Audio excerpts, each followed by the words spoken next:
जय हिंद साथियों। स्वागत है आप सभी का हमारे ज्ञान आरबीएल यूट्यूब चैनल पर। दोस्तों, आज हम बात करेंगे भारतीय कृषि के बारे में। ठीक है, आपको पता है कि हम आप सभी के लिए ज्योग्राफी करा रहे हैं और ज्योग्राफी का एक पार्ट है भारतीय कृषि। ठीक है, तो इसके बारे में हम बहुत ही शानदार तरीके से, बहुत ही बेहतरीन तरीके से दोस्तों देखने वाले हैं। और ये टॉपिक सभी एग्ज़ाम के लिए मोस्ट इम्पॉर्टेंट है। क्या? सभी एग्ज़ाम्स के लिए मोस्ट इम्पॉर्टेंट है। तो चलिए शुरू करते हैं। उसके पहले आपको बता दूं मैं कि साथियों, अगर आप पहली बार जुड़े हमारे चैनल से तो चाहिए प्लेलिस्ट में, वहाँ देखिए हमने भूगोल के जो भी क्लासेस चलाए दोस्तों, एक प्लेलिस्ट बना दिया। वहाँ पे सारे क्लासेस आपको एक क्रम में मिल जाएंगे। इसके अलावा हमने संपूर्ण इतिहास पढ़ाया मात्र दोस्तों 30 वीडियो में, तो जा करके इसको देख लीजिए, बहुत ही अच्छे तरीके से कवर कराया। और दोस्तों ये स्टैटिक जीके वाले टॉपिक, यूपी पुलिस के लिए जो सबसे इम्पॉर्टेंट कोई चीज़ रोल प्ले कर रहा है दोस्तों, वो है स्टैटिक जीके। तो स्टैटिक जीके की भी क्लासेस हमने करा रखी हैं दोस्तों। 1,80,000 बच्चों ने जाकर के इसको देखा है, तो आप भी जाइए, आप क्यों पीछे हट रहे हैं। ठीक है, तो एक बार कर लीजिएगा, बहुत ही शानदार तरीके से कराया हुआ है। इसके अलावा दोस्तों संपूर्ण हिंदी कराया हुआ, तो हिंदी भी आप कर लीजिएगा जाकर। ठीक है, और देखिए आपको चाहिएगा दोस्तों पीडीएफ, तो हमारा ज्ञान आरबीएल ऐप डाउनलोड कर लीजिए। ठीक है, ज्ञान आरबीएल ऐप डाउनलोड करके दोस्तों जैसे ही ई बुक वाले कॉलम में आप जाएंगे, तो वहाँ साथियों आपको देखिए भूगोल की भी पीडीएफ मिल जाएगी, है ना। जो ज्योग्राफी में पढ़ा रहे हैं इसकी पीडीएफ हमने लगा दी है, धीरे धीरे उसमें ऐड होते रहेंगे। ठीक है, और दोस्तों ये भारतीय इतिहास की ई बुक है, 50 रुपये में आप पे करके दोस्तों इसे आप प्रिंट आउट भी निकलवा सकते हैं। ये दोस्तों स्टैटिक जीके है, मात्र 50 रुपीज़ में पूरा का पूरा स्टैटिक जीके सभी टॉपिक्स दोस्तों आपको मिल जाएंगे। इसके अलावा उत्तर प्रदेश स्पेशल है। ठीक है, तो बहुत सारी आपको चीज़ें मिल जाएंगी, जाइए एक बार देखिएगा। ठीक है, इसके अलावा दोस्तों कंप्यूटर बैच है UPSSC के किसी भी एग्जाम्स के लिए, चाहे वो आपका दोस्तों AGTA हो, जूनियर असिस्टेंट हो, VPO हो, वीडियो हो, है ना। तो सभी एग्जाम्स के लिए मात्र 199 रुपये में है। और ये सफलता 2.0 बैच है, मात्र 399 रुपये में जूनियर असिस्टेंट का 5512 पदों के लिए। ठीक है, बेस्ट टीम के साथ दोस्तों, सिलेक्टेड टीम के साथ। तो चलिए शुरू करते हैं वीडियो को। तो साथियों आज का हमारा टॉपिक है भारतीय कृषि। ठीक है, भारतीय कृषि यानी एग्रीकल्चर। ठीक है, चलिए इसके बारे में देखते हैं। देखिए आपको बता दूं कि भारत की लगभग 55% जनसंख्या जो है आजीविका के लिए कृषि पर निर्भर है। मतलब भारत की जो जनसंख्या है उसका लगभग 55% वो कृषि पर निर्भर, यानी कृषि के जरिए ही अपने जीवन यापन को करती है भली भांति। ठीक है, अब देखिए कृषि के बारे में बात करें दोस्तों, कृषि के बारे में जो चीज़ें हैं वो नवपाषाण काल से शुरू होती है। देखिए इतिहास आपने पढ़ा होगा, तो इतिहास में दोस्तों नवपाषाण काल से ही मानव कृषि और पशुपालन करना शुरू कर देता। क्या दोस्तों? नवपाषाण काल से ही मनुष्य कृषि और पशुपालन करना शुरू कर देता। और ये क्वेश्चन कई बार आपसे पूछा था कि मानव द्वारा सबसे पहले कौन से अनाज का उपयोग किया गया, कौन सा अनाज उगाया गया? दोस्तों जौ। कौन सा? जौ। UPSSC में भी पूछा गया। और कृषि के साक्ष्य दोस्तों कहाँ मिलते हैं? तो दोस्तों आपको पता है कि अभी तक दोस्तों आपको मेहरगढ़ पाकिस्तान लिखा होता था। और देखिए ये दोस्तों आपका SSC GD में पूछा गया था, प्राचीनतम स्थायी जीवन के साक्ष्य कहाँ मिले? तो मेहरगढ़ से ही मिले। मगर साथियों अब आप सावधान हो जाइए। क्या? अब आप सावधान हो जाइए। क्यों? क्योंकि नवीनतम खोजों के अनुसार भारतीय उपमहाद्वीप में प्राचीनतम कृषि साक्ष्य वाला स्थान दोस्तों उत्तर प्रदेश के लहुरा देव हो गया है। क्या? उत्तर प्रदेश के लहुरा देव हो गया है, जो कि संत कबीर नगर यानी संत कबीर नगर में पड़ता है दोस्तों, जहां से 9000 से 8000 ईसा पूर्व के मध्य के चावल के साक्ष्य मिले। यानी कि अगर आपसे अब पूछता है कि खेती के साक्ष्य सबसे पहले कहाँ मिले, तो आप बताना कहाँ? लहुरा देव में। ठीक है, क्योंकि दोस्तों पाकिस्तान में पहले था। अब दोस्तों नवीनतम साक्ष्यों के अनुसार दोस्तों लहुरा देव हो गया है संत कबीर नगर। धान की खेती के साक्ष्य कहाँ मिले? तो कोल्डी हवा प्रयागराज में। कहाँ मिले? तो कोल्डी हवा प्रयागराज में। ठीक है, इसको आप समझ गए। चलिए अब दोस्तों थोड़ा सा भूमि सुधार के बारे में देख लेते हैं कि कृषि में कैसे कैसे सुधार आया। ठीक है, भूमि सुधार आप जानते होंगे। देखिए होता क्या था कि जब हमारा देश अंग्रेजों का गुलाम था, उसके बाद की चीज़ें हैं। तो आपको पता होगा कि ब्रिटिश शासन के दौरान राजस्व वसूली के लिए जमींदारी, है ना, राजस्व वसूली के लिए जमींदारी, रैयतवाड़ी, महालवाड़ी में कृषकों का भूमि से अधिक जुड़ाव नहीं रह पाया। दोस्तों कोई जमींदार था, उसका ज़मीन था सबसे ज़्यादा, है ना, रैयतवाड़ी, महालवाड़ी। तो दोस्तों कृषि जो किसान थे उनका ज़्यादा दोस्तों ज़मीन के प्रति जुड़ाव नहीं था। ठीक है। यहाँ क्या होते थे, भूमिहीन मजदूरों की संख्या अधिक थी, यानी जिन ऐसे लोग ज़्यादा थे जिनके पास दोस्तों ज़मीन ही नहीं, वो काम करते हैं, मजदूरी करते हैं, ठीक है। क्योंकि आपको पता है कि पहले क्या होता था, एक ही लोगों के पास 600-700 बीघा दे दिया गया, वो जमींदार हो गए, बाकी सब लोग उस पर जा करके काम करते और अपना पेट भरने तक का जुगाड़ करते थे, ठीक है।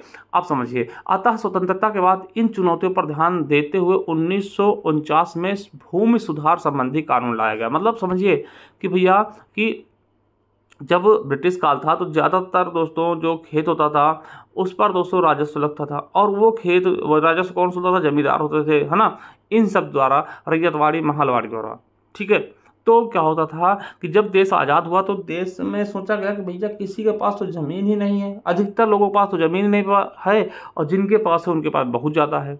तो उसके लिए कुछ चीज़ें शुरू की गई, ठीक है, मतलब किसानों के हक के लिए कुछ चीज़ें शुरू की गई। पहली चीज़ क्या कि काश्तकारी सुधार, इसके माध्यम से किसानों को जोत का अधिकार प्रदान करने तथा जमींदारों के अन्याय से रक्षा करने का अधिकार मिल गया। यानी काश्तकारी सुधार में क्या हुआ कि जो किसान है वो भी अपना जोत सकते हैं खेत, और जमींदार उनका दोस्तों शोषण न करे, उससे अन्याय के लिए रक्षा करने के लिए दोस्तों ये अधिकार दिया गया, ठीक है, ये सुधार किया गया। अब दोस्तों हदबंदी हो गई। हदबंदी क्या थी, एक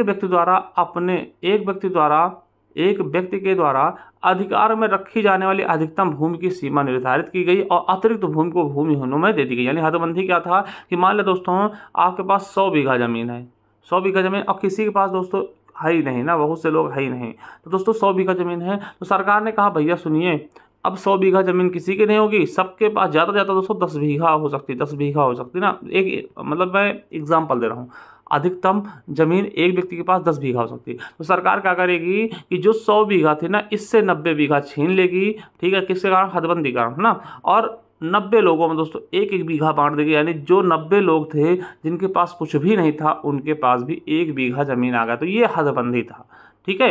चलिए, इसके अलावा चकबंदी दोस्तों आप जानते होंगे, चकबंदी दोस्तों एक अभी भी दोस्तों बहुत प्रचलित है, ठीक है। चकबंदी का होता था जोत के आकारों और छोटे होने से रोकना, भूमि को एकत्र कर बड़ी कर देना, और जोतों के माध्यम सहकारी कृषि पर बल देना। देखिए समझिएगा, चकबंदी का होता है, देखिए आप हैं किसान, आपका दोस्तों एक खेत यहाँ है, छोटा सा एक खेत यहाँ है, एक खेत यहाँ है, एक खेत यहाँ है, आप दोस्तों आपके दूर दूर खेत हैं, छोटे छोटे खेत हैं, तो आप कहाँ कहाँ ट्यूबवेल लगाएंगे, कहाँ कहाँ दोस्तों जोताई कराने जाएंगे, ठीक है। आप सोचते चलो छोटा सा इससे क्या करेंगे, है ना। अगर यही खेत दोस्तों एक दर पे दे दिया जाए, अब मान ले दोस्तों सरकार ने कर दी चकबंदी, चकबंदी का क्या, तो दोस्तों एक आपके चारों खेत ले लिए और एक ही जगह दोस्तों आपको कुछ मतलब खेत दे दिया, तो ये चकबंदी है। यानी अब देखिए, अब किसान के पास इतना है, एक कट्ठे जमीन हो गया, यहीं पर दोस्तों लाएगा ट्रैक्टर से जोत लेगा, और यहीं पे एक नल लगा लिया, यहीं पे एक रहने लगा, है ना, मतलब कि सारी चीज़ें बहुत अच्छे से चलने लगी, ठीक है।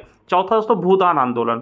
भूदान आंदोलन की बात करें दोस्तों तो 18 अप्रैल 1951 को विनोबा भावे द्वारा शुरू किया गया। दोस्तों आपको बहुत इंपॉर्टेंट है ना, तो ये चीज़ याद रखिएगा। भूदान आंदोलन क्या था दोस्तों, ये भूदान आंदोलन विनोबा भावे द्वारा शुरू किया गया था। इसमें था क्या कि जिसके पास आधी जमीन है वो दान करना चाहे दोस्तों स्वेच्छा से दान कर सकता है, ठीक है।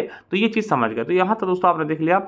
इसके बाद मेरे दोस्तों होता क्या है कि 14 जनवरी 1965 को भारतीय खाद्य निगम यानी एफसीआई की स्थापना की जाती है। एफसीआई दोस्तों आपको पता है कि यहाँ पर दोस्तों ये क्या करता है, स्टोर करता है जो राशन है, ठीक है। चलिए, इसका मुख्यालय नई दिल्ली में है।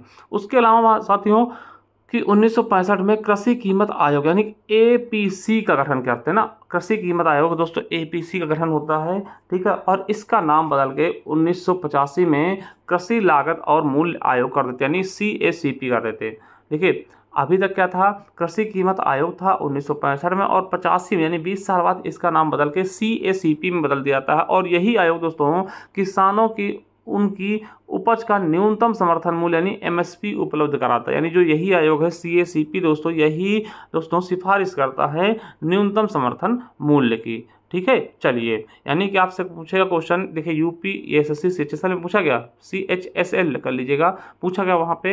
अब देखिए MSP की सिफारिश कौन करता है, तो दोस्तों MSP की सिफारिश कृषि लागत और मूल्य आयोग करता है, यानी कि CACP करता है दोस्तों। ये क्वेश्चन भी आपके यूपी ASI में पूछा गया। और आपको बता दें दोस्तों, जो CACP है ये किसान एवं परिवार कल्याण मंत्रालय के अधीन अपना कार्य करता है। ठीक है, और आपको बता दूं मैं दोस्तों कि एमएसपी जारी भारत सरकार करती है। ठीक है, एमएसपी जारी कौन, देखिए सिफारिश कौन करेगा, कृषि लागत और मूल्य आयोग ये सिफारिश करेगा कि हाँ सरकार इतना दे दीजिए, और लागू कौन करेगी, भारत सरकार करेगी, और 23 फसलों पे दोस्तों एमएसपी जारी किया जाता है। ठीक है, चलिए, एमएसपी की प्रणाली को पहली बार दोस्तों 1966-67 में गेहूं के लिए पेश किया गया था। बाद में इसे अन्य फसलों के लिए भी शामिल कर लिया गया दोस्तों। एसएससी सीजीएल में पूछा गया। देखिए एमएसपी कुछ होता है जैसे फसलों पे, जैसे कि दोस्तों इससे मतलब कि इतने में सरकार आपसे खरीद लेगी और कहीं भी नहीं बिकेगा। तो जैसे कि धान के 2183 रुपये प्रति कुंटल था पिछले साल। ठीक है, कपास का 6620 रुपये प्रति कुंटल,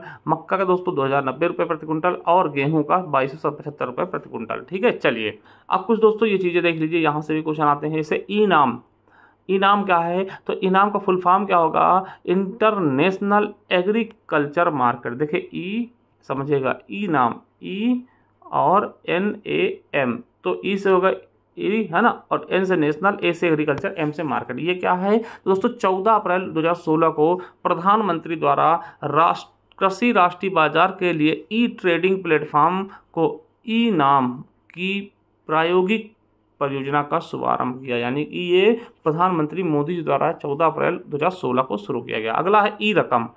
ई रकम क्या है दोस्तों, तो ई रकम राष्ट्रीय किसान कृषि मंडी, यानी ई राष्ट्रीय किसान कृषि मंडी। दोस्तों देखिए यहाँ से क्वेश्चन आपको पूछा गया यूपीएसआई में। ठीक है, यानी 1 अगस्त 2017 को केंद्रीय कृषि मंत्रालय ने किसानों को कृषि उत्पाद बेचने के लिए ई रकम पोर्टल का शुभारंभ किया गया। कब किया, 2017 में। और यह डिजिटल प्लेटफॉर्म है जहां किसान अपने कृषि उत्पादों को नीलामी के माध्यम से बेच सकते हैं। तो यहाँ पे नीलामी के माध्यम से कृषि उत्पादों को किसान बेच सकते हैं। ये यूपीएसआई 2017 में भी पूछा गया है, इसलिए हमने यहाँ डाल दिया। इसके अलावा प्रधानमंत्री सम्मान निधि योजना आपको पता होगा, इसके द्वारा क्या होता है, घोषणा दोस्तों पीयूष गोयल ने 1 फरवरी 2019 को की। ठीक है, शुरुआत 24 फरवरी 2019 को गोरखपुर से नरेंद्र मोदी जी द्वारा 2000 रुपये की पहली किस्त दोस्तों दे करके शुरू कर दी। आपको पता साल में 6000 रुपये आते हैं, 2000 की 3 किस्तों में। ठीक है, याद रखेंगे प्रधानमंत्री सम्मान निधि योजना। ठीक है, चलिए इसके अलावा कुसुम, प्रधानमंत्री कुसुम योजना दोस्तों एनटीपीसी में पूछा गया। ये दोस्तों प्रधानमंत्री किसान ऊर्जा सुरक्षा एवं उत्थान महाअभियान है, और इसकी शुरुआत जुलाई 2019 में की गई। इसमें होता क्या है, तो कुसुम योजना संबंधित किससे है, तो सौर ऊर्जा क्षमताओं का उपयोग करके किसानों को वित्तीय सुरक्षा प्रदान करना, सौर पंप देना। ठीक है, इसके अलावा राष्ट्रीय किसान नीति का मंजूरी दी 2007 में दोस्तों मंजूरी दी गई। इसको आरआरबी एनटीपीसी में पूछा गया। चलिए कुछ महत्वपूर्णता से देखते हैं, जैसे कौन से पेड़ कहाँ उगाए जाते हैं और उनको क्या बोलते हैं, बहुत इंपॉर्टेंट हैं ये दोस्तों, बहुत ज़्यादा इंपॉर्टेंट, वेरी वेरी इंपॉर्टेंट दोस्तों। इनको आपको याद कर ही लेना है, ये चीज़ आपको याद करके चलना है। ठीक है, पूछे जाते हैं। चलिए जैसे जीरोफाइट, जीरोफाइट दोस्तों क्या कहते हैं, जो मरुस्थल में पाई जाने वाली वनस्पति, यानी कि मरुस्थल में जो वनस्पतियाँ पाई जाती है दोस्तों, उनको जो उगाया था उनको हम जीरोफाइट बोलते हैं। ये आपके वीडियो में भी पूछा गया। हाइड्रोफाइट दोस्तों क्या होते हैं, कि जल की ऊपरी सतह पे उगाने वाली वनस्पति। दोस्तों आपको पता होगा, आपने देखा होगा एग्रीकल्चर हाइड्रोफाइट्स की, कि दोस्तों जल पे ही उगाते दोस्तों, जैसे मतलब कि उसके ऊपर बिछा देते कुछ प्लेट जैसी, और उसमें दोस्तों चीज़ें डाल के, और जल दोस्तों इतना उसमें सारी चीज़ें मिली होती हैं, न्यूट्रिशन वगैरह, जिससे पेड़ ग्रो कर जाते हैं। ठीक है, वैसे दोस्तों आपने कुछ जैसे कि मनी प्लांट देखा होगा, आपको उसमें देख लेते जल में ही दोस्तों उसको उगाया था, मिट्टी उसमें लगती ही नहीं ना, इस तरीके से। अगला है हाइग्रोफाइट का होता है, अधिक आर्द्रता वाले क्षेत्र में पाई जाने वाली वनस्पतियों को हम हाइग्रोफाइट्स कहते हैं। ट्रोपोफाइट का होता है, तो उष्णकटिबंधीय क्षेत्र में वन और घास वाली, इनको हम क्या बोलते हैं, ट्रोपोफाइट्स। मेसोफाइट्स का होता है, शीतोष्णकटिबंधीय टैगा वनस्पतियों को हम मेट्रोफाइट्स कहते हैं। और क्रायोफाइट्स क्या होता है दोस्तों, शीतकटिबंधीय टुंड्रा वनस्पतियाँ जैसे लाइकेन और काई दोस्तों, ये क्रायोफाइट्स होते हैं। हाइलोफाइट्स का होता है जो नमकीन वनस्पतियाँ होती है दोस्तों, नमकीन मिट्टी की वनस्पतियाँ, जैसे मैंग्रोव वन में जो चीज़ें पाई जाती है जैसे सुंदरी, हाँ, ये दोस्तों हाइलोफाइट्स कहलाती हैं। लिथोफाइट्स का होता है, तो कठोर चट्टानों पे उगने वाली वनस्पतियों को हम लिथोफाइट्स कहते हैं। और पायरोफाइट्स का होता है, अग्नि प्रतिरोधी वनस्पति जैसे सवाना क्षेत्र दोस्तों, इन्हें हम पायरोफाइट्स कहते हैं। चलिए आप दोस्तों देख लेते हैं सिंचाई के तरीके। भारत में सिंचाई के तरीके दोस्तों आप बताते हैं कि आपसे पूछेगा सर्वाधिक सिंचित राज्य कौन सा क्षेत्रफल में, तो दोस्तों उत्तर प्रदेश हो जाएगा, यूपीएसआई में पूछा गया। और सबसे मतलब कि ये देखिए ये क्षेत्र में अगर प्रतिशत में पूछ ले तो पंजाब हो जाएगा, जो सबसे ज़्यादा सिंचता है खेतों को। ठीक है, और सिंचाई के साधन क्या है, पहला कुएं और ट्यूबवेल दोस्तों लगभग भारत में दोस्तों 55.9% सिंचाई होती है। और भारत में सर्वाधिक प्रचलित सिंचाई क्या है? कुएं और ट्यूबवेल दोस्तों, ये आपके यूपीएसआई में पूछा गया। और नलकूपों द्वारा सर्वाधिक सिंचित राज्य कौन सा है? तो उत्तर प्रदेश। ठीक है, समझ गए। चलिए अब नहरों से देख लेते हैं। नहरों द्वारा सबसे ज़्यादा सिंचाई दोस्तों उत्तर प्रदेश में होती है। और आपको पता है कि उत्तर प्रदेश में दोस्तों रायबरेली सबसे बड़ा नहरों जाल कहाँ है? रायबरेली में। तालाब द्वारा सिंचाई सर्वाधिक दोस्तों तमिलनाडु में होती है। ठीक है, चलिए अब दोस्तों कृषि के विशेष प्रकार दोस्तों, यहाँ से क्वेश्चन आपके एग्जाम में बहुत पूछे जाते हैं। क्या? बहुत ज़्यादा क्वेश्चन आपके एग्जाम में यहाँ से पूछे जाते हैं कृषि के प्रकार का, है ना। चलिए विटीकल्चर, क्या दोस्तों? विटीकल्चर। विटीकल्चर दोस्तों अंगूरों से संबंधित है। ठीक है, विटीकल्चर किससे है? अंगूरों संबंधित दोस्तों। ये अभी यूपी पुलिस में पूछा गया क्वेश्चन था, जो हाल ही में पेपर हुआ था और रद्द हो गया था ना। और एनटीपीसी 2021 में भी पूछा गया है विटीकल्चर, है ना, विटीकल्चर। ठीक है, अब दोस्तों पिसीकल्चर। देखिए पिसीकल्चर दोस्तों मछली संबंधित है। देखिए आप लोग देखते होंगे दोस्तों, वैसे समझाने के लिए बता रहा हूँ, याद करने के लिए, कि दोस्तों जब मछली लेके आते हैं उसके लिए मसाला जब बनाते हैं तो मसाला क्या करते हैं? पीसते हैं ना, कैसे भी करके, चाहे मिक्सी में चाहे सिलवट पे, है ना। तो पिसीकल्चर समझ लीजिएगा मछली से। सेरीकल्चर, है ना, सेरी से रेशम, है ना, रे से रेशम याद रख लेंगे। तो सेरीकल्चर किससे संबंधित है? रेशम से। हॉर्टिकल्चर, है ना, हॉर्टिकल्चर। तो दोस्तों आपको पता है जब हार्ट के लिए क्या होता है दोस्तों? हार्ट के लिए, हृदय के लिए दोस्तों आपको पता है फल खाने होते हैं। तो ऐसे याद रख लेंगे दोस्तों समझने के लिए। ठीक है, तो फलों संबंधित दोस्तों उत्पाद को हम हॉर्टिकल्चर कहते हैं। ये आपके यूपी पुलिस में पूछ लिया गया अभी 2024 के एग्जाम में, है ना। ऑलिविकल्चर, ऑलिविकल्चर दोस्तों जैतून संबंधित है। एपीकल्चर, एपीकल्चर देखिए आपको पता शहद पिया नहीं चाटा जाता ना, तो एपीकल्चर पी नहीं, है ना। तो शहद यानी मधुमक्खी पालन से संबंधित यानी शहद उत्पाद से संबंधित है एपीकल्चर। आरआरबी एनटीपीसी में पूछा गया। फ्लोरिकल्चर, फ्लोरी से फूल दोस्तों याद रखिएगा। सिल्वीकल्चर दोस्तों देखिए यूपी SSC वीडियो एग्जाम में पूछा गया। सिल्वीकल्चर किससे संबंधित है? तो वनों के संरक्षण यानी वन खेती विज्ञान को, वन खेती का विज्ञान दोस्तों क्या कहलाता है? सिल्वीकल्चर कहलाता है। मेरीकल्चर, मेरीकल्चर दोस्तों समुद्री जीवों का, किसका? समुद्री जीवों के बारे में अध्ययन किया था, उनके उत्पादन के बारे में। हॉर्सिकल्चर, देखिए हॉर्स लिखा तो हॉर्सिकल्चर दोस्तों घोड़े और खच्चरों के पालन से संबंधित।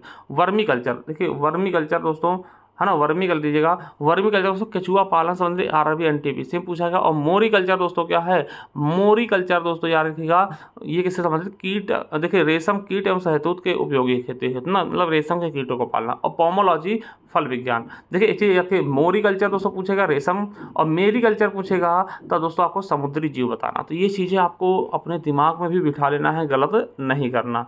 चलिए खेती के प्रकार बता दूं आपको कि खेती के प्रकार कौन कौन से हैं। तो साथियों बहुत इंपॉर्टेंट झूम खेती, वेरी वेरी वेरी इंपॉर्टेंट दोस्तों। झूम खेती, इसे पूर्वोत्तर भारत में स्थानांतरणशील कृषि भी कहते हैं। आपसे पूछेगा झूम खेती का और अन्य नेम क्या है? स्थानांतरणशील खेती। कहाँ कहाँ होता है दोस्तों? तो ये पूर्वोत्तर क्षेत्र में इसको बोलते हैं। असम हो गया, मेघालय हो गया, है ना, नागालैंड, मिजोरम, ये यूपीएसआई में पूछा गया। और दोस्तों इसके और भी नाम क्या क्या हैं? तो अन्य नाम क्या हैं दोस्तों? काटो और जलाओ यानी बुश फेलो कृषि, कर्तन दहन प्रणाली, है ना, स्लैम एंड बर्न, और आदिम निर्वाह कृषि। ये होता क्या दोस्तों? देखिए ये आदिवासियों द्वारा होता है। देखिए आदिवासी क्या करते हैं? इधर पे रुकते नहीं हैं, है ना, वो चलते रहते हैं। दोस्तों क्या करते हैं? कहीं जंगल मिला वहाँ रुके, जंगल को काट दिया, जला दिया दोस्तों, खेती की, है ना। क्योंकि दोस्तों जब जलता कोई चीज़ ना तो उसमें बढ़िया चीज़ें होती ना। तो दोस्तों खेती की, जंगल को जलाया, खेती की, और फिर दोस्तों वहाँ छोड़ के चले गए। फिर अगली जगह गए, फिर दोस्तों वहाँ जलाया, कुछ स्थान चुना और जंगल जलाया, फिर खेती की, फिर खाया पिया,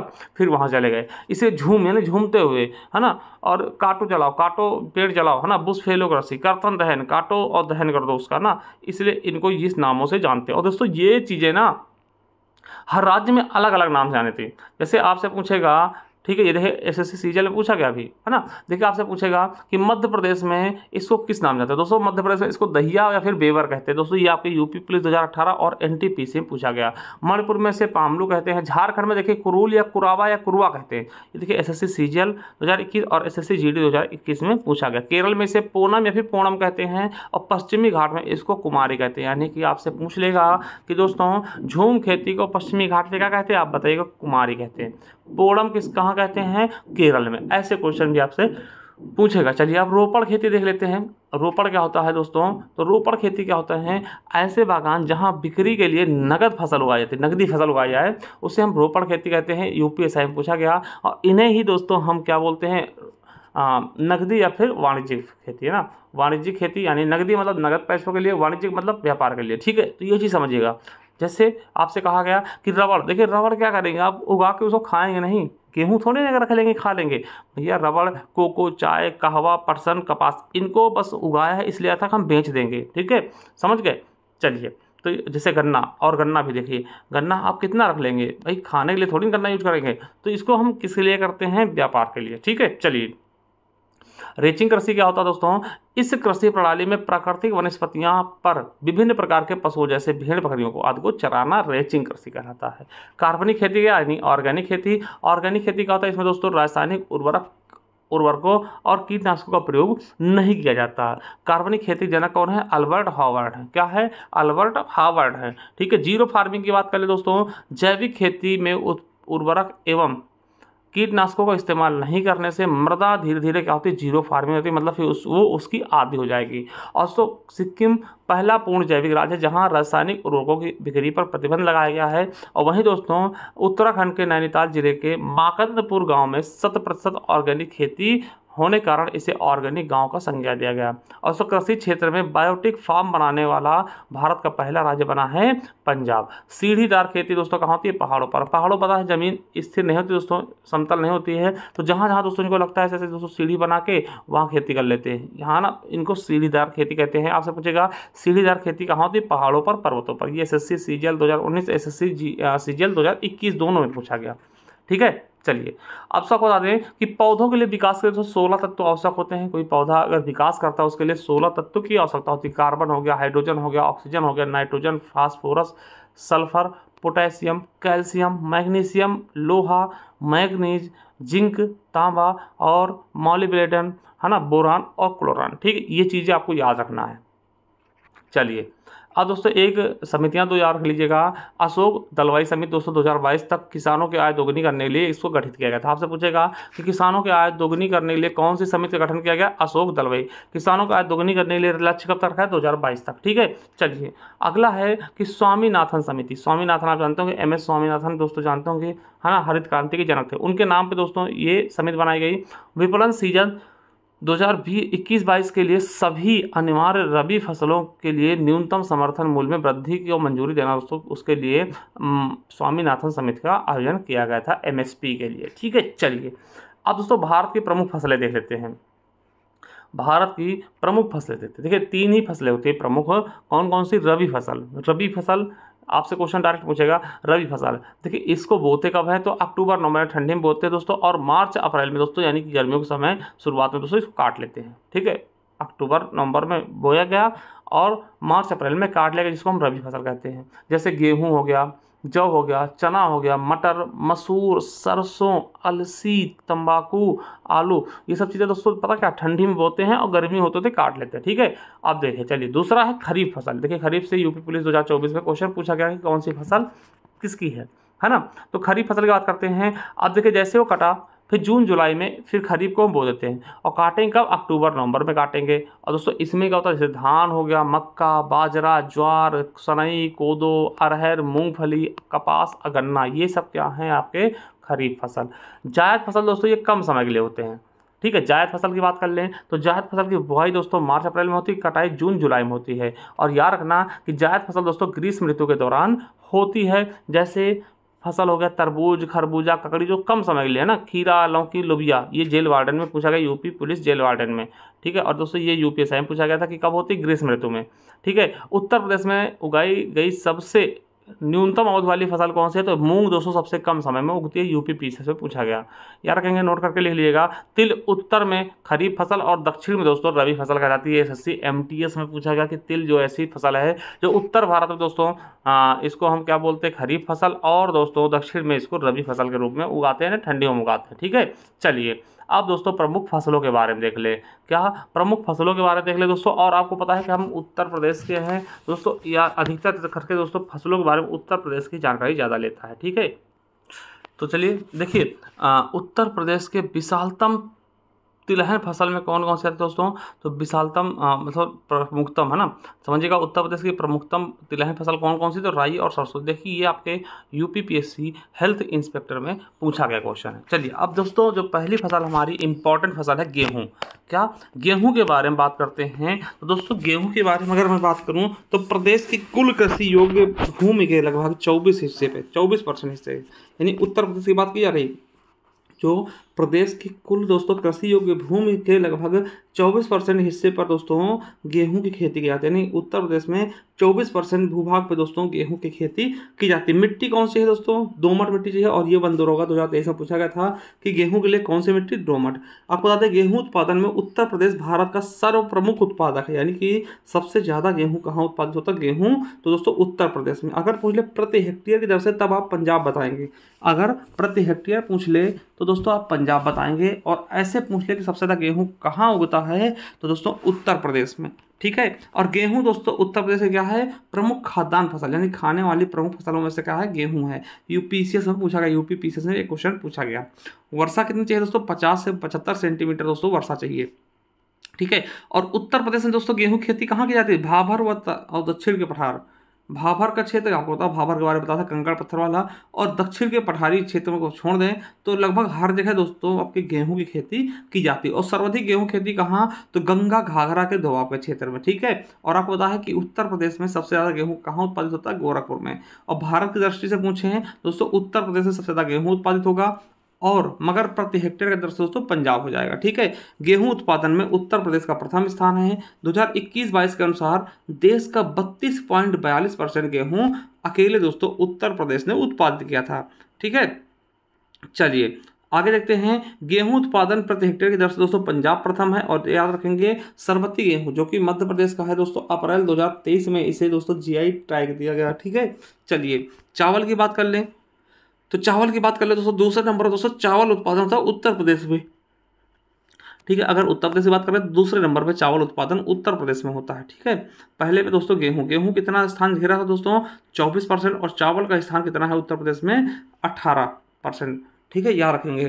तो दोस्तों प्रदेश के कुल कृषि योग्य भूमि के लगभग 18% पर चावल की खेती की जाती है। इसके लिए मिट्टी क्या चाहिए? तो चिकनी और उपजाऊ मिट्टी, गर्म जलवायु होनी चाहिए, और वर्षा 75 से 125 सेंटीमीटर तक, और बोते समय दोस्तों 20 डिग्री सेल्सियस और पकते समय 27 डिग्री सेल्सियस तापमान भी चाहिए। ठीक, इसकी खेती मुख्यतः कहाँ दोस्तों? जहाँ पानी होगा ठीक ठाक वही खेती की जाएगी दोस्तों। तराई क्षेत्र और पूर्वी उत्तर प्रदेश में इसकी खेती बहुत ही शानदार तरीके से की जाती है। होने दोस्तों कई जगह होती है, मगर मुख्यतः की बात करते हैं तो दोस्तों ठीक है। और आपको पता है भारत में दोस्तों सर्वाधिक खेती चावल की होती है। देखिए समझिएगा दोस्तों, अगर बात करूँ उत्तर प्रदेश तो उत्तर प्रदेश दूसरे स्थान पे। ठीक है, पहले दोस्तों पश्चिम बंगाल सबसे ज़्यादा चावल उगाता है। ठीक है, याद रखिएगा। मगर दोस्तों बात कर ले सबसे ज़्यादा खेती किसकी होती है? सर्वाधिक खेती, यानी सबसे ज़्यादा भूभाग पे कौन सी खेती होती है? तब चावल।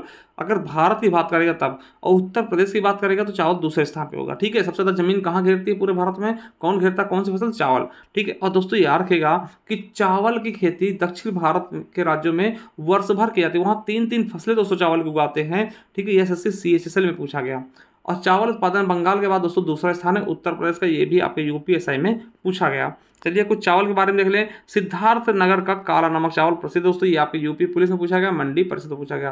काला नमक चावल कहाँ का है? तो सिद्धार्थ नगर का दोस्तों, इसे जीआई टैग भी दिया गया है ना। चलिए दोस्तों, आदम चीनी चावल कहाँ का? चंदौली का, जिसको 2023 में जीआई टैग दिया गया। आदम चीनी चावल कहाँ का? चंदौली उत्तर प्रदेश का। और खामती चावल कहाँ? अरुणाचल का है, अरुणाचल प्रदेश का है, जिसे दोस्तों 2023 में जीआई टैग दिया गया है। काला जीरा चावल दोस्तों उड़ीसा का, जिसे 2023 में जीआई टैग दिया गया है। मरचा चावल दोस्तों बिहार का, जिसे भी 2023 में जीआई टैग दिया गया। और नागरी दुबराज चावल दोस्तों छत्तीसगढ़ का, जिसे अप्रैल 2023 में जीआई टैग दिया गया। तो कुछ दोस्तों प्रमुख चावल हैं, इनके नाम भी याद रखेंगे। चलिए अब तीसरा है गन्ना। और गन्ने की खेती की बात कर ले दोस्तों, तो उत्तर प्रदेश दोस्तों इसमें भी अछूता नहीं है। आपको पता होगा कि गन्ने के उत्पादन में दोस्तों उत्तर प्रदेश का पहला स्थान है। ठीक, गन्ने के लिए चिकनी मिट्टी और 20 से 26 डिग्री सेल्सियस तापमान और 100 से 120 सेंटीमीटर की वर्षा की आवश्यकता होती है। और उत्तर प्रदेश को हम शक्कर का प्याला कहते हैं। ये आपके यूपीपीसीएस 2008 में पूछा गया था। और साथियों तीसरे नंबर पर भूभाग उत्तर प्रदेश में कौन ग्रहण करता है? गन्ना। प्रदेश के कुल कृषि योग्य भूमि क्षेत्र के लगभग 13% भूभाग पर गन्ने की खेती होती है। और गन्ने का उत्पादन मुख्यतः दोस्तों तराई क्षेत्र और गंगा यमुना दोआब के समय में होता है। दोस्तों मेरठ साइड में गन्ना बहुत अच्छा होता है। ठीक है, गन्ना उत्पादन में उत्तर प्रदेश का प्रथम स्थान है। गन्ना उत्पादन प्रति हेक्टेयर दोस्तों तमिलनाडु सबसे अधिक है, ठीक है। यूपीएसआई में पूछेगा दोनों क्वेश्चन, है ना। अगर प्रति हेक्टेयर पूछ ले तब तमिलनाडु, जैसे गेहूं में ऐसे उत्तर प्रदेश और प्रति हेक्टेयर में पंजाब, ठीक है। देखिए गन्ना उत्तर प्रदेश का सर्वाधिक नगदी व वाणिज्यिक फसल, ये यूपीएसआई में पूछा गया 2021 में। नगदी फसल क्या है उत्तर प्रदेश का? गन्ना, ठीक। प्रमुख नगदी फसल गन्ना, प्रमुख खाद्यान्न फसल गेहूं, ठीक है। उत्तर प्रदेश की प्रमुख व्यावसायिक फसल कौन सी? ये भी गन्ना है, ये आपके लेखपाल में पूछा गया। चलिए अब बात करते हैं चना की। इसके लिए दोस्तों चना के लिए क्या करना होगा? तो चना के लिए 30 से 50 सेंटीमीटर वर्षा, 15 से 25 सेंटीमीटर तापमान की आवश्यकता होती है और इसकी खेती मुख्यतः बुंदेलखंड में की जाती है। चना दोस्तों जहाँ पे मतलब पानी की मात्रा कम होगी वहाँ भी हो जाएगा ना। उत्तर प्रदेश के सर्वाधिक क्षेत्रफल पर उगाई जाने वाली दलहन फसल कौन सी? चना ही है। सबसे ज़्यादा फसल पे उगाई जाने वाली दलहन यानी दालों वाली फसलों में चना सबसे ज़्यादा उगाया जाता है, ठीक, उत्तर प्रदेश में। चलिए सरसों की बात कर लें तो दोस्तों प्रदेश में इसकी खेती स्वतंत्र रूप से या गेहूं, मटर और जौ के साथ दोस्तों मिश्रित करके भी लगाते हैं। आपने देखा होगा कि जब गेहूं बोते हैं बीच बीच में दोस्तों सरसों छिड़क देते हैं, ठीक है। तो मिश्रित खेती भी इसकी होती है और अलग से भी होती है, ठीक है। पूरे प्रदेश में इसकी खेती की जाती है, परंतु दोस्तों मध्य और पश्चिम उत्तर प्रदेश में ये विशेष करके इसकी तैयारी मतलब अधिक खेती होती है ना। चलिए मक्का की बात कर ले तो मक्का की बात करते हैं। मक्का उत्पादन में इसका तीसरा स्थान उत्तर प्रदेश का, जिसे कहाँ कहाँ दोस्तों? मेरठ, फर्रुखाबाद, गाजियाबाद, एटा, गोंडा, है ना, बुलंदशहर, बहराइच, जौनपुर, फिरोजाबाद, मैनपुरी जिलों में दोस्तों मक्का की खेती मुख्यतः की जाती है, यानी कि अधिकतर तो पश्चिम वाले क्षेत्र में या बुंदेलखंड के नीचे वाले क्षेत्र में, ठीक है। चलिए आगे बाजरा की बात करते हैं दोस्तों। बाजरा की बात कर लें तो दोस्तों प्रदेश के शुष्क जलवायु वाले क्षेत्र में जहाँ लगभग 50 सेंटीमीटर तक ही वर्षा होती है, ठीक है, उसको हम क्या वहाँ पे क्या होता है? बाजरा। राष्ट्रीय बाजरा वर्ष दोस्तों 2018 घोषित किया गया, तैयार किया और भारत के अनुरोध दोस्तों 2023 को अंतर्राष्ट्रीय बाजरा वर्ष चुना गया। ये आपके लिए इंपॉर्टेंट है, पूछा भी जा सकता है, ठीक है। बाजरा कहाँ कहाँ होता है उत्तर प्रदेश में? तो आगरा, मथुरा, बदायूं, अलीगढ़, मुरादाबाद, एटा, मैनपुरी, इटावा, है ना, और दोस्तों शाहजहांपुर, प्रतापगढ़ आदि में दोस्तों, गाजीपुर आदि में दोस्तों बाजरे की खेती की जाती है, ठीक है। चलिए अब बात करते हैं कपास। कपास की बात कर लें। कपास दोस्तों प्रदेश के छोटे रेशे के अधिक व लंबे रेशे की कम कपास उगाई जाती है। छोटे रेशे वाले अधिक कपास भारत में अपने उत्तर प्रदेश में उगाई जाती है। प्रदेश के गंगा यमुना दोआब, रुहेलखंड, बुंदेलखंड क्षेत्रों में सिंचाई के सहारे दोस्तों खेती की जाती है और दोस्तों काली मिट्टी इसके लिए बहुत इंपॉर्टेंट होगी। कपास को हम काली मिट्टी में उगाते हैं, यार कि काली मिट्टी को हम कपासी मिट्टी या फिर रेंगुर मिट्टी भी कहते हैं, ये भी आपको याद रखना, ठीक है। कपास को हम देखिए कपास किसके लिए प्रसिद्ध है दोस्तों? काली मिट्टी में ही कपास उगेगा, ठीक है। और काली मिट्टी को हम रेगुर मिट्टी और कपासी मिट्टी भी कहते हैं। यूपीएसआई में पूछा गया क्वेश्चन है कि कपास के लिए कौन सी मिट्टी उपयोगी होती है। अगला है उत्तर प्रदेश के आगरा जिले में कपास की स्वदेशी किस्म की बुआई का उपयुक्त समय कब है? अप्रैल का पहला पखवाड़ा दोस्तों, ये लोअर में पूछा गया, यानी अप्रैल के पहले पखवाड़े में इसकी बुआई की जाती है। चलिए पटसन की बात कर लें। पटसन की बात कर ले दोस्तों तो पटसन दोस्तों तराई क्षेत्र जैसे गंगा यमुना के दोआब में इसकी खेती की जाती है और इसका उपयोग रस्सी बनाने के लिए करते हैं, ठीक है। और दोस्तों ये बहराइच, महाराजगंज, देवरिया, गोंडा, सीतापुर, खीरी आदि में मुख्य रूप से इसकी खेती की जाती है। और दोस्तों देखिए ये यूपी पुलिस में 2024 में पूछा गया क्वेश्चन है कि पटसन क्या है। पटसन के उत्पादन के लिए किसानों की सुविधा के लिए दोस्तों पाट मित्रों एप्लीकेशन यानी वस्त्र मंत्रालय द्वारा पाट मित्रों एप्लीकेशन लॉन्च किया गया। यूपी पुलिस में पूछा गया क्वेश्चन। और सब जूट को हम सुनहरा रेशा भी कहते हैं। सुनहरा रेशा कैसे कहते हैं? जूट को हम, पटसन को हम सुनहरा रेशा कहते हैं। अगला है अरहर या तुअर। अरहर या तुअर दोस्तों यूपी पुलिस में पूछा गया था कि तूर किसको कहते हैं? तूर किसको कहते हैं दोस्तों? अरहर को, ठीक। इसकी मुख्यतः खेती बुंदेलखंड क्षेत्र में की जाती है और इस फसल को पानी की कम आवश्यकता होती है। वही मूंगफली की बात कर लें तो मूंगफली इसकी दोस्तों खेती बलुई मिट्टी में की जाती है, जैसे सीतापुर हो गया, हरदोई, इटावा, एटा, बदायूं, मैनपुरी, मुरादाबाद में जिलों में दोस्तों थोड़ी बहुत इसकी खेती की जाती है। अफीम की बात कर लें, मोस्ट इंपॉर्टेंट दोस्तों, तो अफीम प्रदेश में अफीम का सबसे बड़ा उत्पादक जिला बाराबंकी है। गाजीपुर बाराबंकी और गाजीपुर में इसकी खेती करते हैं और दोस्तों गाजीपुर में एकमात्र दोस्तों फैक्ट्री भी है अफीम की। यूपीएसआई में पूछा गया था, यानी बाराबंकी और गाजीपुर। चलिए तंबाकू की बात कर लें तो तंबाकू की बात करते हैं दोस्तों तंबाकू खेती मुख्यतः दोस्तों खाने व हुक्का पीने के लिए की जाती है। इसकी खेती दोस्तों आपको पता है वाराणसी हो गया, मेरठ हो गया, गाजियाबाद, बुलंदशहर, मैनपुरी, सहारनपुर व फर्रुखाबाद में की जाती है। वही बात कर ले सोयाबीन की। तो सोयाबीन दोस्तों बुंदेलखंड क्षेत्र में इसका उत्पादन होता है। ये देखिए यूपी PSC RO में पूछा गया, हाँ यूपी SSC RO में पूछा गया दोस्तों। और राज्य कौन सा दोस्तों? मध्य प्रदेश। प्रथम राज्य कौन सा था सुधा उत्पादन में? तो मध्य प्रदेश। ये ALP में पूछा गया, लोको पायलट। चलिए फसलों के जन्म स्थान पूछ ले, कहाँ कहाँ होते हैं, कहाँ पैदा हुए हैं, तो पूछ ले जाते कभी कभार। जैसे भारत में गन्ना, ज्वार, मूंग, अरहर और उड़द पैदा हुआ, ठीक है, इसका जन्म स्थान है। और चीन में जौ, सोयाबीन, चाय और मसूर। अफ्रीका से बाजरा आया, और ब्राज़ील से कहवा दोस्तों रबड़ हो गया। अमेरिका में अमरूद और तंबाकू, दक्षिण अमेरिका में खास करके, और मध्य अमेरिका यानी मैक्सिको में दोस्तों मक्का, और इथोपिया की कॉफ़ी दोस्तों, कॉफ़ी पूछा गया UPSI में। तो ये जन्म स्थान हो गया, फसलों के जन्म स्थान कहाँ से पैदा हो गया है।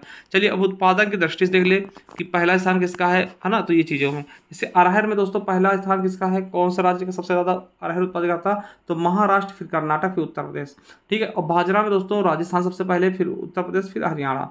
कॉफ़ी की बात कर लें तो कर्नाटक, फिर केरल, फिर तमिलनाडु। सबसे ज़्यादा उत्पादन कर्नाटक में, और देश की बात करते हैं ब्राज़ील में, ठीक है। कपास की बात कर ले, गुजरात सब प्रथम पर है, फिर महाराष्ट्र, तेलंगाना, और ऐसे दोस्तों देश की बात करें चीन, ठीक है। जूट की बात कर लें तो पश्चिम बंगाल, असम, बिहार, और दोस्तों भारत ऐसे भारत पहले दोस्तों बांग्लादेश भी था कुछ दिन, अब भारत हो गया पहले स्थान पर। आलू की बात कर ले, उत्तर प्रदेश, पश्चिम बंगाल और बिहार, और देश की बात करें चीन सबसे ज़्यादा आलू उत्पादक देश है, ठीक है। चावल की बात करें पश्चिम बंगाल, उत्तर प्रदेश, भी पंजाब, मगर दोस्तों देश की बात करते हैं चीन सबसे पहले स्थान पे है, ठीक है। सोयाबीन में दोस्तों महाराष्ट्र और मध्य प्रदेश, राजस्थान, ठीक है। चाय की बात कर ले, असम, पश्चिम बंगाल, तमिलनाडु, मगर दोस्तों देश में चीन, ठीक है। तंबाकू में दोस्तों गुजरात पहले स्थान पे, फिर मध्य प्रदेश, आंध्र प्रदेश, फिर उत्तर प्रदेश, फिर दोस्तों देश में चीन सबसे आगे है। चीन ही सबसे ज़्यादा आगे है दोस्तों कृषि में ना।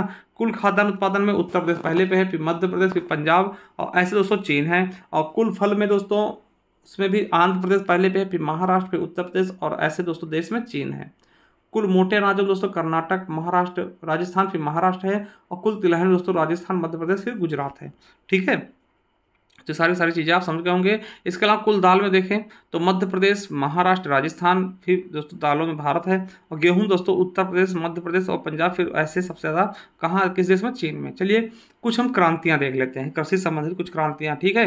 देखिए वीडियो लंबी है दोस्तों क्योंकि मैटर भी अच्छा है, ठीक है। चलिए हरित क्रांति की बात कर लें तो हरित क्रांति दोस्तों दूसरा नाम क्या है, एक आपके SSC GD पूछा गया कि हरित क्रांति को और किस नाम जानते हैं, तो तीसरी कृषि क्रांति के नाम से जानते हैं।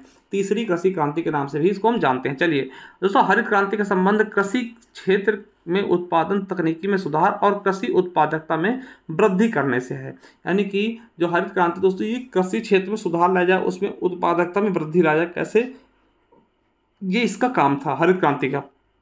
ठीक, उद्देश्य की बात कर लें तो अधिक उपज देने वाली खाद्य फसलों के उत्पादन में वृद्धि करना। दोस्तों SSC GD में पूछा गया। हरित क्रांति शब्द का सबसे पहले प्रयोग किसने किया, तो अमेरिकी वैज्ञानिक डॉक्टर विलियम गॉड द्वारा 1968 में किया गया। वेरी वेरी इंपॉर्टेंट कि हरित क्रांति शब्द का सबसे पहले प्रयोग किसने किया, विलियम गॉड। आपको याद रखना कि भारत में औपनिवेशिक शासन के दौरान कृषि में ठहराव को हरित क्रांति द्वारा स्थायी रूप से समाप्त कर दिया गया। दोस्तों जो कृषि में ठहराव था उसको दोस्तों हमेशा के लिए हरित क्रांति द्वारा समाप्त कर दिया गया। देखिए SSC GD में पूछा गया हरित क्रांति की शुरुआत कहाँ से हुई, मैक्सिको से हुई। ये SSC GD में पूछा गया। हरित क्रांति जनक कौन है, अमेरिकी कृषि वैज्ञानिक नॉर्मन E बोरलॉग को माना था, जिन्हें दोस्तों शांति का नोबेल पुरस्कार भी दिया गया। SSC GD में पूछा गया। भारत में हरित क्रांति जनक कौन है, डॉक्टर MS स्वामीनाथन दोस्तों, ठीक है। ये आपके RRB NTPC में पूछा गया है। और देखिए भारत में हरित क्रांति का उद्देश्य क्या था, तो राष्ट्रीय खाद्य सुरक्षा था। मेन उद्देश्य क्या था, राष्ट्रीय खाद्य सुरक्षा, यानी कि कोई भूखा ना मरे, ठीक है। SSC GD में पूछा गया। इस क्रांति की विधि में दोस्तों HYV बीजों का प्रयोग किया गया, यानी HYV का फुल फॉर्म होगा हाई यील्ड वैरायटी। दोस्तों ये आपसे बहुत पूछता है, HIV है ना, HYV बीजों का प्रयोग किया गया हरित क्रांति के, ठीक है। हरित क्रांति मुख्य रूप से हाई यील्ड वैरायटी प्रोग्राम पर निर्भर थी। ये दोस्तों आपके SSC GD में पूछा गया। और याद रखना कि 1960 में रॉकफेलर फाउंडेशन द्वारा अंतर्राष्ट्रीय चावल अनुसंधान संस्थान मनीला, आपको पता है अंतर्राष्ट्रीय चावल अनुसंधान संस्थान कहाँ है, मनीला में, और राष्ट्रीय कहाँ है, कटक में। देखिए मनीला के वैज्ञानिकों द्वारा तो चावल की उन्नत वर्ण संकर किस्में विकसित की गई, ठीक है। यानी कि यहाँ पर दोस्तों चावल की नई नई किस्में विकसित कर ली गई, ठीक है। चलिए भारत में जब हरित क्रांति की शुरुआत हुई दोस्तों, उस समय भारत के प्रधानमंत्री इंदिरा गांधी और कृषि मंत्री चिदम्बरम जी थे, और कृषि सचिव दोस्तों B शिवरमन थे, ठीक है। याद रखेंगे ये आपके इस समय कृषि की शुरुआत होती, ठीक है। चलिए भारत में हरित क्रांति का पहला चरण दोस्तों 1960 के दशक में शुरू हुआ, मध्य में है ना, 1960 दशक के मध्य से 70 के दशक के मध्य तक चला दोस्तों। ये आपके SSC GD में पूछा गया, ठीक, 1960 से लेकर के 70 के बीच में, ठीक है। चलिए, और याद रखना कि भारत में आरंभिक राज्य के रूप में पहले पंजाब को चुना गया, ठीक है। फिर तथा हरित क्रांति के जन्म स्थल दोस्तों पंतनगर उत्तराखंड को बनाया गया, क्योंकि यहाँ पे प्रथम कृषि विश्वविद्यालय था, ठीक है। याद रखेंगे कि पहला राज्य कौन सा चुना गया, पंजाब। तो और पंजाब में दोस्तों बहुत ही अच्छे से ये कारगर हो पाया, ठीक है। चलिए, अब दोस्तों नॉर्मन ई बोरलॉग के बारे में देख ले, क्योंकि ये दोस्तों विश्व स्तर पर जनक है। इनका जन्म दोस्तों 25 मार्च 1914 को अमेरिका के आईओवा प्रांत में हुआ था, और इनका कार्यक्षेत्र दोस्तों मैक्सिको में कार्य करते थे। हरित क्रांति के जनक है, UPSI में पूछा गया। वहीं MS स्वामीनाथन की बात कर लें, इनका जन्म दोस्तों 7 अगस्त 1925 को तमिलनाडु में हुआ, मृत्यु 28 सितंबर 2023 को हुआ। इनके दोस्तों कौन कौन से पुरस्कार मिले, 1971 में रेमन मैग्सेसे पुरस्कार, ठीक है। 1986 में अल्बर्ट आइंस्टीन वर्ल्ड साइंस पुरस्कार, 1987 में पहला विश्व खाद्य पुरस्कार, 1991 में दोस्तों टाइलर पुरस्कार अमेरिका द्वारा, और दोस्तों 1994 में UNEP ससाकावा पर्यावरण पुरस्कार, 1999 में यूनेस्को महात्मा गांधी स्वर्ण पदक विजेता, ठीक है। और 2000 में दोस्तों Franklin D Roosevelt for freedom Nobel मिला, और 1967 में दोस्तों पद्मश्री से, 1972 में पद्म विभूषण से, और 1979 में 1972 में पद्म भूषण, 1979 में पद्म विभूषण से सम्मानित किया गया, 1999 में इंदिरा गांधी पुरस्कार दिया गया। और साथियों इतना याद रख लेंगे। और एक क्वेश्चन आपके एग्जाम में बहुत पूछा था, खाद्य एवं कृषि संगठन यानी FAO का मुख्यालय कहाँ है, तो रोम में है दोस्तों, ठीक है, रोम में है, याद रखिएगा। UPSI में पूछा गया। चलिए, वहीं श्वेत क्रांति की बात कर ले, तो श्वेत क्रांति की बात करते हैं तो इसका अन्य नाम क्या है, दुग्ध क्रांति या ऑपरेशन फ्लड भी कहते हैं। क्या बोलते हैं, ऑपरेशन फ्लड। इसका उद्देश्य क्या था, दुग्ध उत्पादन में बढ़ावा देना, ठीक है। श्वेत क्रांति की शुरुआत दोस्तों 13 जनवरी 1970 को की जाती है। और याद रखना, श्वेत क्रांति को आधिकारिक रूप से नेशनल डेयरी डेवलपमेंट बोर्ड यानी NDDB द्वारा प्रारंभ किया गया था। और श्वेत क्रांति जनक किसको मानते हैं, डॉक्टर वर्गीज कुरियन को। ये आपके पेट में, UPSI में, SSC MTS में पूछा गया। और याद रखिएगा, इनके द्वारा दोस्तों भारत की सबसे प्रतिष्ठित कंपनी अमूल की स्थापना की गई। अमूल का फुल फॉर्म दोस्तों क्या था, AMUL का, A से आनंद, M से मिल्क, U से यूनियन और L से लिमिटेड। सबका दोस्तों पहला अक्षर लेकर के इन्होंने अमूल बना दिया, ठीक है। अमूल जो अभी आप दूध पीते हैं दोस्तों, अमूल देखते हैं, वो वर्गीज कुरियन की ही देन है, ठीक है। चलिए, डॉक्टर वर्गीज कुरियन का जन्म दोस्तों 26 नवंबर 1921 को केरल के कोझिकोड में हुआ था। इसलिए दोस्तों इनके जन्म दिवस के अवसर पर दोस्तों 26 नवंबर को हम राष्ट्रीय दुग्ध दिवस भी मनाते हैं। और इसी दिन दोस्तों संविधान दिवस भी है, याद रखेंगे। संविधान दिवस और दुग्ध दिवस दोनों सेम है। दुग्ध दिवस क्यों मनाते हैं, क्योंकि इसी दिन, ठीक है, मिल्क मैन ऑफ इंडिया यानी कि वर्गीज कुरियन जी का जन्म हुआ था, ठीक है। इनको मिल्क मैन ऑफ इंडिया कहते हैं ना, भारत का दुग्ध पुरुष। चलिए, श्वेत क्रांति दोस्तों गुजरात से प्रारंभ हुई, और यह सबसे अधिक सफल दोस्तों आनंद जिला गुजरात में रही। और श्वेत क्रांति का समापन दोस्तों 1996 में हो जाता है। याद रखिएगा कि राष्ट्रीय डेयरी विकास बोर्ड की स्थापना 16 जुलाई 1965 में किया गई, ठीक। कहाँ पर, तो राष्ट्रीय डेयरी विकास बोर्ड का मुख्यालय कहाँ बनाएगा, आनंद गुजरात को, ठीक है, याद रखेंगे। और तो राष्ट्रीय दुग्ध दिवस कब मनाता है, 26 नवंबर, क्यों, हमने बताया इनका जन्म हुआ था। और विश्व दुग्ध दिवस दोस्तों 1 जून को, विश्व दुग्ध दिवस 1 जून को, और राष्ट्रीय दुग्ध दिवस 26 नवंबर को UPSI में पूछा गया। चलिए, आप दोस्तों और क्रांति देखते हैं, आपसे पूछेगा पीली क्रांति संबंध किससे, तिलहन उत्पादन से, UPPCS में पूछा गया। और इसके जनक कौन थे, श्याम पित्रोदा। आपको पता है दोस्तों राहुल गांधी सलाहकार है ना, कांग्रेस पार्टी सलाहकार थे, अभी इन्होंने विवादित बयान भी दिया था, ठीक है, जिससे इनको इस्तीफा भी देना पड़ा, ठीक है। तो श्याम पित्रोदा ये पीली क्रांति के जनक है दोस्तों, RRB NTPC में पूछा गया। चलिए, रजत क्रांति दोस्तों, रजत मतलब अंडा से, अंडा कैसा तो चांदी था ना रजत जैसा, इसलिए दोस्तों फिर रजत अंडे की रेडी लगाता ना, अंडे बेचता है, इसलिए याद रखेंगे, ठीक है। इंदिरा गांधी इसके जनक हैं, ठीक है। लाल क्रांति दोस्तों, लाल क्रांति किससे, टमाटर और मांस उत्पादन से, इसके जनक कौन है, विशाल तिवारी जी हैं। गुलाबी क्रांति झींगा मछली उत्पादन, वेरी वेरी इंपॉर्टेंट, गुलाबी क्रांति झींगा मछली उत्पादन संबंधित है, इसके जनक कौन है, दुर्गेश पटेल।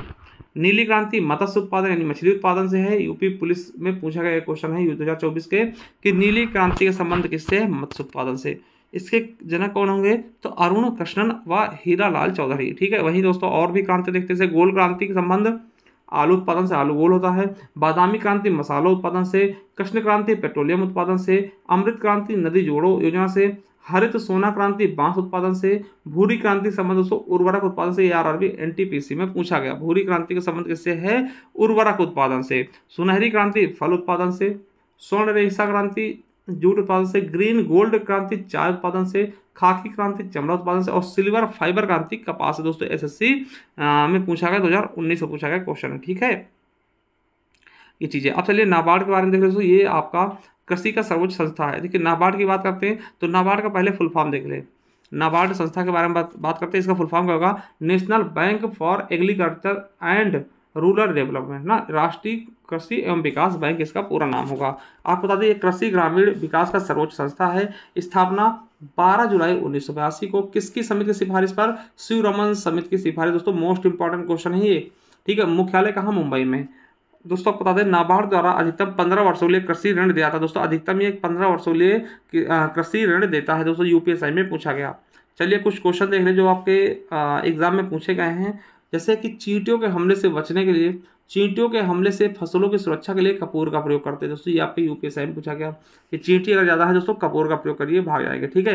फावड़ा क्या होता है? ये आपके यूपी पुलिस में पूछा गया 2018 में। फावड़ा क्या है? यह एक साधारण उपकरण है जिसका प्रयोग जंगली घास को हटाने और मिट्टी को ढीला करने के लिए करते हैं। इनको फरुहा बोलते हैं गाँव में, ठीक है। चलिए शेयर क्रॉपिंग क्या है? यूपीएसआई में पूछा गया। शेयर क्रॉपिंग क्या है? यह एक प्रकार की कृषि व्यवस्था है जिसमें भूमि का मालिक एक किराएदार को अपने हिस्से की भूमि पर पैदावार एक हिस्से के बदले में अपनी भूमि का उपयोग करने देता। मतलब कि दोस्तों जैसे कि आपकी ज़मीन है किसी और से दोस्तों आप फसल उगवा रहे हैं ना, ये चीज़ें।